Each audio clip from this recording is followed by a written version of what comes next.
అస్సలాము అలైకుం వరహ్మతుల్లాహి వబరకాతుహు. Egypt engineer doctor Mohammad Kamal Ismail మస్జిద్ నబవీని రూపొందించినప్పుడు ప్రపంచవ్యాప్తంగా లక్షలాది మందిని ఆశ్చర్యపరిచిన ఒక అద్భుత సంఘటనకు సాక్షిగా నిలిచారు. ఈ కథ విన్నప్పుడు మీ కళ్ళు తడికాకుండా ఉండవు. ప్రియమైన పాఠకులారా, మహమ్మద్ కమాల్ ఒక ఈజిప్టు నివాసి. ఎల్లప్పుడూ వార్తలు మరియు ప్రజల దృష్టి నుండి దూరంగా ఉండేవారు. సోషల్ మీడియా యుగంలో కూడా ఆయనకు ఫేస్బుక్ ఖాతా లేదు. యూట్యూబ్ లేదా ఇతర ప్లాట్ఫారంలలో ఆయన సమక్షం లేదు. అందుకే ఆయన అసాధారణ జీవితం ఉన్నప్పటికీ ఈ మహానుభావుడి గురించి మనకు చాలా తక్కువే తెలుసు. Doctor Mohammad Kamal Ismail Egypt చరిత్రలో ఎంతో గౌరవించబడిన వ్యక్తి. 1908లో జన్మించిన ఆయన 2008లో మరణించారు. ఆయన ప్రతిభ అంతటి గొప్పది. ఒక సమయంలో ఆయనను ప్రపంచంలోని అత్యుత్తమ ఆర్కిటెక్ట్లు మరియు ఇంజనీర్లలో ఒకరిగా పరిగణించారు. హరం షరీఫ్ పునర్నిర్మాణానికి నాయకత్వం వహించడానికి ఆయనను ఎంపిక చేశారు. ఆ సమయంలో సౌదీ అరేబియా రాజు ఫరాద్ ఇలా అన్నారు: ప్రపంచంలోని అత్యుత్తమ ఆర్కిటెక్ట్ను నా ముందుకు తీసుకురండి. ప్రపంచవ్యాప్తంగా జరిగిన శోధనలో డాక్టర్ మొహమ్మద్ కమాల్ను మించినవారు ఎవరూ లేరని తేలింది. అందుకే ఈ పవిత్ర కార్యం కోసం ఆయనను ఎంపిక చేశారు. అయితే అత్యంత ఆశ్చర్యకరమైన విషయం ఏమిటంటే, ఆయన ఎలాంటి ప్రతిఫలం తీసుకోవడానికి నిరాకరించారు. ఆయన స్పష్టంగా చెప్పారు, నేను ఒప్పందంపై సంతకం చేస్తాను, కానీ ఒక్క పైసా కూడా నాకు వద్దు. బిన్ లాదెన్ గ్రూప్ రాజు ఆదేశాల మేరకు లక్షల డాలర్లు ఆఫర్ చేసినప్పటికీ ఆయన తిరస్కరించారు. ఆయన ఇలా అన్నారు: నేను భూమిపై అత్యంత పవిత్రమైన 2 మస్జిద్ల కోసం పనిచేస్తున్నాను. నాకు డబ్బు వద్దు. నా ప్రతిఫలం అల్లాహ్ సర్వలోకాల అధిపతి నుండి పరలోకంలో కోరుకుంటాను. సుబ్హానల్లాహ్. ఈ ప్రాజెక్టుకు $100 బిలియన్ పైగా ఖర్చు అయింది. డాక్టర్ కమాల్ కోరుకుంటే విపరీతమైన సంపదను సంపాదించి ఉండేవారు. కాని ఆయన విశ్వాసం అంతటి దృఢమైనది. ఒక్క నాణెం కూడా ఆయన తీసుకోలేదు. 44 ఏళ్ల వయస్సులో ఆయన వివాహం చేసుకున్నారు. అయితే ఆయన జీవితంలో అతిపెద్ద విషాదమేమిటంటే, ఆయన ప్రియమైన భార్య తమ ఏకైక కుమారుడి జనన సమయంలో మరణించారు. ఆమె మరణం తర్వాత ఆయన లౌకిక కోరికల నుండి పూర్తిగా వైదొలిగి పరలోకంపై దృష్టి కేంద్రీకరించారు. ఆ తరువాత ఆయన ఒంటరిగా జీవించాలని నిర్ణయించుకుని తన జీవితంలో మిగిలిన భాగాన్ని అల్లాహ్ ఆరాధనకు అంకితం చేశారు, తన చివరి శ్వాస వరకు. 100 సంవత్సరాల సుదీర్ఘ జీవితం ఆయనకు ఆశీర్వాదంగా లభించింది. కాని ఆ శతాబ్దంలో ఎక్కువ భాగం ఆయన కఅబా మరియు మదీనా మునవ్వరాలోని పవిత్ర స్థలాల సేవలో గడిపారు. ప్రియమైన పాఠకులారా, మస్జిద్ అల్ హరంలో ఉపయోగించిన తెల్లని మార్బుల్ రాళ్ల వెనుక ఒక అద్భుత కథ ఉందని తెలిస్తే మీరు ఆశ్చర్యపోతారు. అది మీ విశ్వాసాన్ని పునరుద్ధరిస్తుంది. ఈ రాళ్లు అత్యంత విలువైనవి.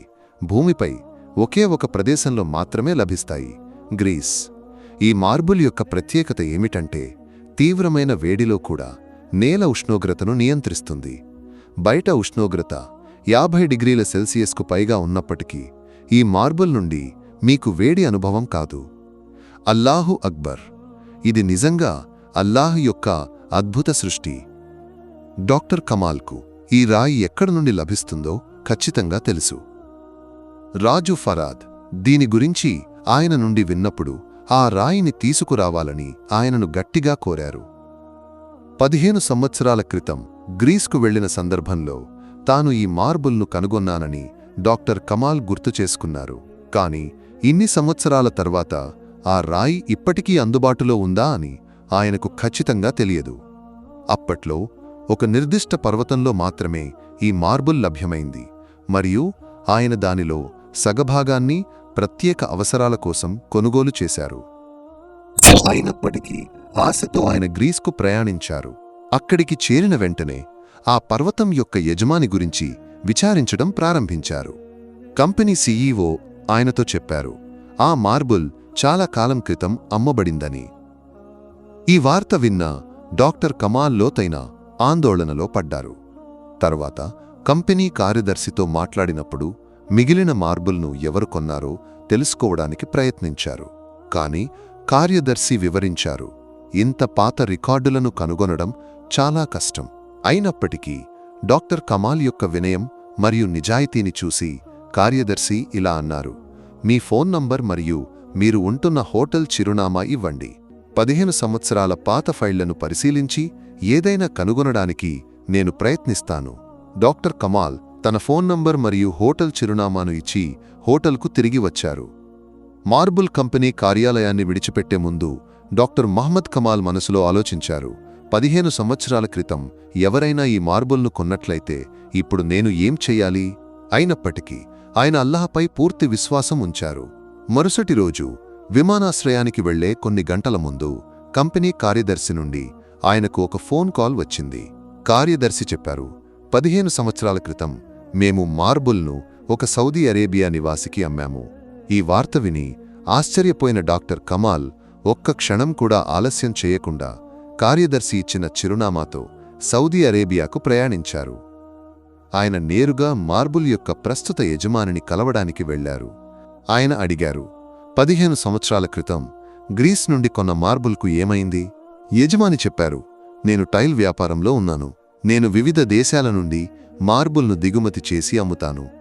కాని ఆ పాత మార్బుల్ గురించి నాకు పెద్దగా జ్ఞాపకం లేదు. నా కార్యదర్శితో అడిగి చూస్తాను. పక్కనే ఉన్న కార్యదర్శి వచ్చి చెప్పారు, సార్, 15 సంవత్సరాల క్రితం మనం కొన్న మార్బుల్ పర్వతం ఇప్పటికీ అలాగే ఉంది. మేము దానిని అమ్మలేదు, ఏ ప్రాజెక్టుకు ఉపయోగించలేదు. ఈ మాటలు విన్నప్పుడు డాక్టర్ మహమ్మద్ కమాల్ చిన్న పిల్లవాడిలా ఏడ్చేశారు. అప్పుడు ఆయన మొత్తం కథను యజమానితో పంచుకున్నారు. ఈ మార్బుల్ను ఎందుకు వెతుకుతున్నాను? ఇది అల్లాహ్ ఆలయం కోసం ఈ రాళ్ల యొక్క లోతైన ప్రాముఖ్యత. తర్వాత ఆయన యజమానికి ఒక ఖాళీ చెక్కిచ్చి చెప్పారు, మీకు ఇష్టమైన మొత్తం రాయండి, ఎంత ధరైనా ఈ మార్బుల్ రాళ్లను నాకివ్వండి. మార్బుల్ కంపెనీ యజమాని ఈ రాళ్ళు ప్రవక్త మహమ్మద్ సల్లల్లాహు అలైహి వసల్లం యొక్క మస్జిద్ అన్నబవి మరియు మస్జిద్ అల్ హరం యొక్క ఒక భాగం కోసమని తెలుసుకున్నప్పుడు ఆయన కళ్ళు కూడా నీళ్లతో నిండాయి. ఆయన చెప్పారు, నీలాగే నేను కూడా ఒక్క పైసా కూడా తీసుకోను. నేను కూడా నా ప్రతిఫలాన్ని అంతిమ రోజున సర్వలోకాల అధిపతి అల్లాహ్ నుండి కోరుకుంటాను. తర్వాత ఆ ఇద్దరు పురుషులు ఒకరినొకరు ఆలింగనం చేసుకుని ఏడ్చారు. యజమాని చెప్పారు, ఈ మార్బుల్ను కొనమని నన్ను ప్రేరేపించినది అల్లాహ్, సర్వలోకాల అధిపతి. నేను దాని గురించి మర్చిపోయాను. అంటే మస్జిద్ అన్నబవి కోసం అల్లాహ్ స్వయంగా ఈ మార్బుల్ను సంరక్షించాడు. ఆయన ఇలా అన్నారు, ప్రవక్త మహమ్మద్ సల్లల్లాహు అలైహి వసల్లం తన పవిత్ర హస్తాలతో నిర్మించిన మస్జిద్ ఇది. ఇప్పుడు నేను కొన్న మార్బుల్ ఆ మస్జిద్లో ఉపయోగించబడుతుంది. కన్నీళ్లతో ఆయన చెప్పారు, ఈ మస్జిద్లోని ప్రతి ఇటుకను ప్రవక్త స్వయంగా అబూబక్ర్ మరియు ఉమర్ సహాయంతో తన స్వంత హస్తాలతో స్థాపించారు. ఇప్పుడు నా మార్బుల్ అక్కడ స్థాపించబడుతుంది. అల్లాహు అక్బర్, నేను ఎంత భాగ్యవంతుడిని! చరిత్ర రికార్డులు చెబుతున్నాయి, మస్జిద్ అన్నబవి నిర్మాణ సమయంలో ప్రవక్త తన సహాబీలతో కలిసి రాళ్లను మోశారు. సహాబీలు సంతోషంగా యా సహా అని ఆలపించారు. ప్రవక్త సల్లల్లాహు అలైహి వసల్లం ఇలా స్పందించారు, నిజమైన విజయం పరలోకంలో ఉంది. యా అల్లాహ్, అన్సార్ మరియు ముహాజిరీన్కు కరుణ చూపు. ఈ అందమైన మస్జిద్ ఇస్లాం యొక్క చిహ్నంగా పరిగణించబడుతుంది.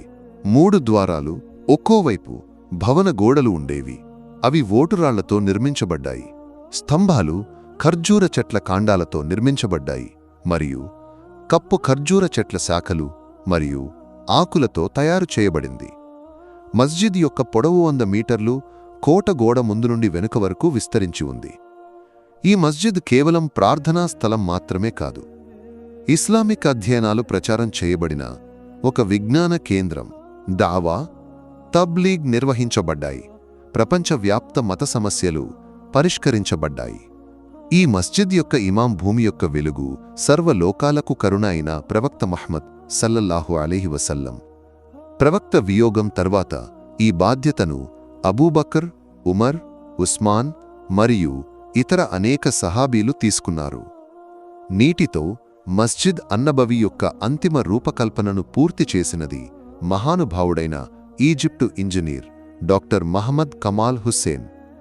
అల్లాహ్ ఆయనకు జన్నతుల్ ఫిర్దౌస్ ప్రసాదించాలని ప్రార్థిస్తున్నాము. ఆమీన్. అస్సలాము అలైకుం వరహ్మతుల్లాహి వబరకాతుహు.